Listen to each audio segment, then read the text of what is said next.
Welcome back. All right. So, as promised, I'm going to discuss the teams that missed the playoffs this year and rank their seasons from the least disappointing to the most disappointing of the 16 teams that missed. And basically, it's going to be what the expectation was before the season started compared to where the team ends up at the end of the season. And in some cases, not a lot of disappointment, a lot of surprise. And in some cases, a lot of surprise and maybe some major disappointment. And you guys can let me know in the comment section below which team you felt really didn't live up to expectations the most of the teams that missed the playoffs. So number 16 is Buffalo, because we did not expect them to be more than, say, 20-win team. And they've actually exceeded the expectations. So just set that bar really, really, really, really low, and then you clear it. And so that's the case with Buffalo. Of course, the problem is next year that bar is going to be a little higher.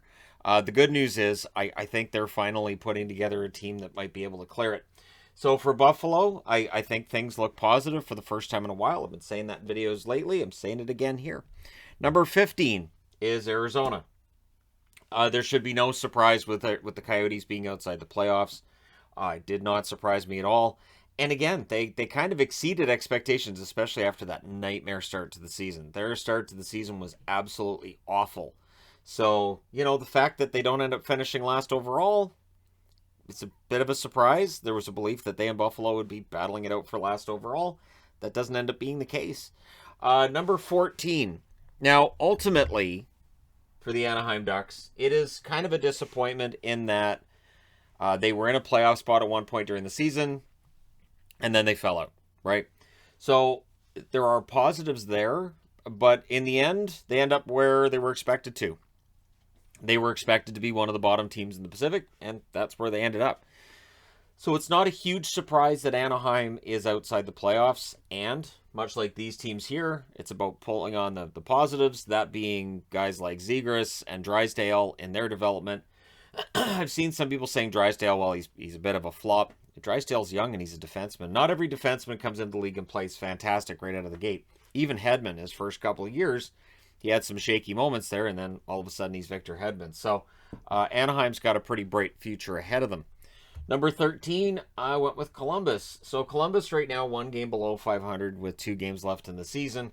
But Columbus was not expected to be in the playoffs this year. There isn't really a whole lot of surprise that they're not there. Again, there were times this year where they flirted with being a playoff team and it looked like they might get there. But again, how much of a disappointment is it really for Columbus to finish where they're finishing, right? Number 12, Ottawa. For the Sens, I found them to be, and again, I went over this list a few times before starting this video up. For the Senators, I think the disappointment comes from just the fact that there were some players that it was hoped would have better seasons than they did. There were definitely injuries affected the Senators as well. And just there's some bad luck in there too and all that.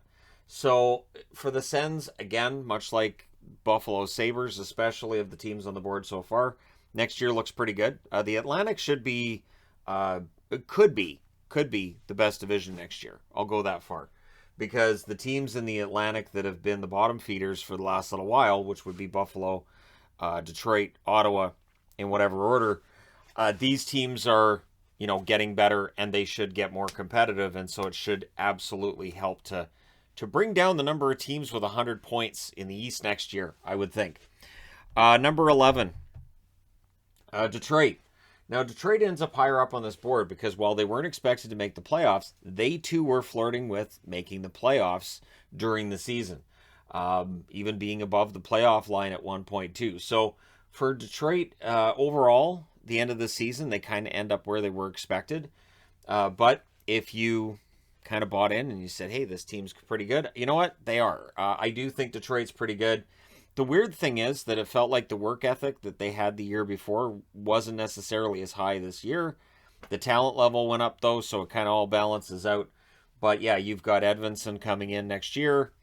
You've got Seider. You've got Raymond. And Nedeljkovic in net is still young.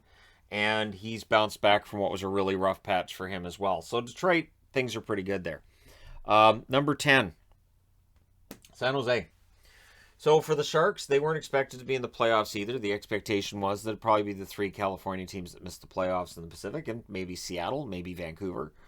In the end, LA ends up getting that playoff spot instead of Vancouver in the Pacific, and instead of Vegas in the Pacific. But we'll talk about Vegas pretty soon here.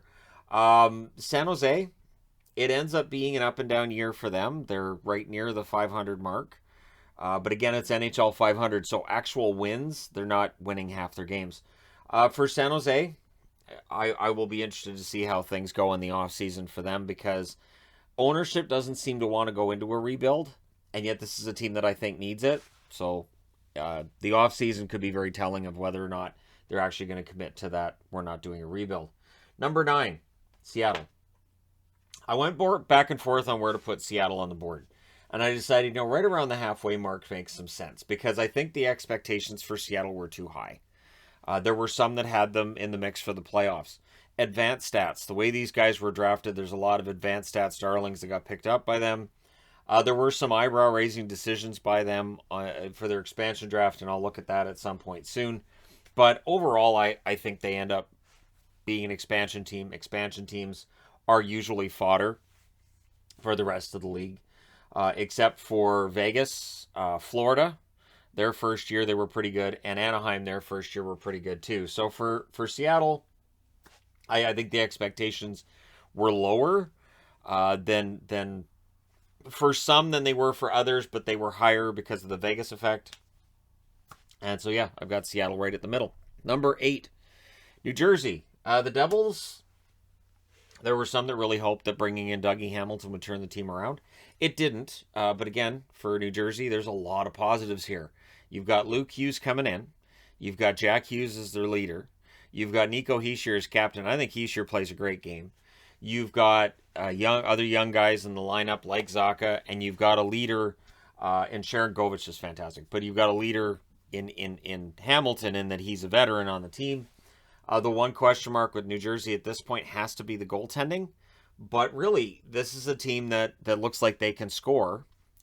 They should be able to score, a little more than 3 goals a game at the very least next season. It's about being able to bring the goals against down and figuring that out. But for New Jersey this year, I think there were some Devils fans that wanted to see them a little bit higher than where they ended up. And so there you go. Number 7, I had a really hard time with the Canucks. I had a hard time with the Canucks because Vancouver, they had 2 different seasons. They had the season with Jim Benning and Travis Green, which was really miserable. It was tough as a Canuck fan, watching the start the Canucks got off to and going, okay, so no playoffs this year then. And I think the argument in Canuck land is, did they wait too long to fire Travis Green? Probably, yeah. The Benning Green combo ends up going, and as soon as Bruce Boudreau takes over, he does what Bruce Boudreau does. He turns a team around. Of course, if he'd come in, say, 2 weeks earlier, that's another 6 or 7 games he would have been the coach for. They're probably in the playoffs. But for Vancouver, how disappointing is it considering how the season finishes out? And there seems to be a lot of optimism as well. So I put him a little bit above the middle because of Green and Benning. If they hadn't fired Green and Benning, I have no doubt that the Canucks probably would have ended up number 1, because they would have ended up right down, I think, towards the bottom of the standings. We probably would have seen a lot of guys getting traded at the deadline. I think that the move being made when it was, I think it helped to prevent all that. But yeah, it was a miserable experience that early part of the year. Number 6, I went back and forth on where to put these guys too. Montreal. So Montreal disappointed by not making the playoffs a year after going to the Stanley Cup final, which is not unheard of. It's not the first time that's happened, nowhere near the first time it's happened. Montreal also, we knew they'd be without Shea Weber. We knew they'd be without Carey Price. And while they brought in other guys to try to make up for that, it's impossible to replace what Price and Weber meant to that team last year. They went on a miracle run. It was a fantastic run for them. And so the disappointment is not just that they missed the playoffs, but it's how. This team finished last overall in the NHL. That's the first time that's happened to Montreal since 1940. And for Montreal, the problem then becomes one of, if you want to have a quick turnaround and get back into the playoffs, I don't know that it's there. That being said, stranger things have happened in the National Hockey League, but normally the team that finishes at the bottom of the standings does not make the playoffs the next season. Notice I said finishes, not in the middle of the season. They're at the bottom of the standings, and then they get to the Stanley Cup. And St. Louis ruined it for everybody. Number 5, Chicago. Chicago's season was disappointing on many fronts, both on the ice and off. But for this list, I'm only going with the on-ice results. And the on-ice results were disappointing. This team brought in Marc-Andre Fleury. They made a big trade to bring in Seth Jones. They brought in Caleb Jones. There was a belief that with Jonathan Toews back in the fold, this team should at the very least be competing for a playoff spot, maybe in the playoffs. And there were some that had them predicted to be in the playoffs. That being said, it ends up being a rough year. They did get a decent return for Marc-Andre Fleury in the deal to Minnesota, considering they gave up nothing to get him from Vegas. But for Chicago, now we're looking at a team that's going into a rebuild. And there are those, myself included, who would say they probably should have committed to the rebuild, I would say 3 years ago. Once the 2017 meltdown in the first round happens against Nashville, and then they miss the playoffs the following year, I think that's where you start doing a rebuild. You start cutting back on your expenses. You're looking for draft picks and young guys. Well, we're there now. So we'll see which veteran players get moved on and how many rumors we're going to see about which veteran might get moved on from. It's going to be ridiculous this summer. But yeah, Chicago, overall disappointing season. Number 4, Winnipeg. I always say this. I'm going to say it again here.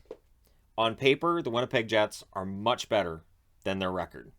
On paper, this is a team that can score. They've got a good defense. Is it a great defense? No, but it's a good defense. It's good enough that you should be in the mix for the playoffs, especially when you got Hellebuck back there stopping pucks. And then Comrie had a good year. He had rough spots here and there, but overall he had a good season. So for Winnipeg, they have this challenge that they have a pretty good team, but they need to figure out why they got sidetracked and didn't make the playoffs, and which players need to be moved on from, or which, maybe it's an assistant coach, maybe it's special teams, maybe it's maybe the head coach, they find somebody who's a better fit. But they got to figure this out in the offseason, because while they've got a very good young team, you don't stay in your prime forever, and at some point these good young teams become good experienced teams, and then, well, they're a good team, but they're kind of old. So that line can get crossed quickly. So for Winnipeg, I think it really is a matter of you've got to strike while guys like Connor, Ehlers, Scheifele, and all of your core players like Morrissey are in their prime. You don't want to end up, just hemming and hawing and being in this mediocre area where you're not quite good enough to make the playoffs, not bad enough to get those top draft picks.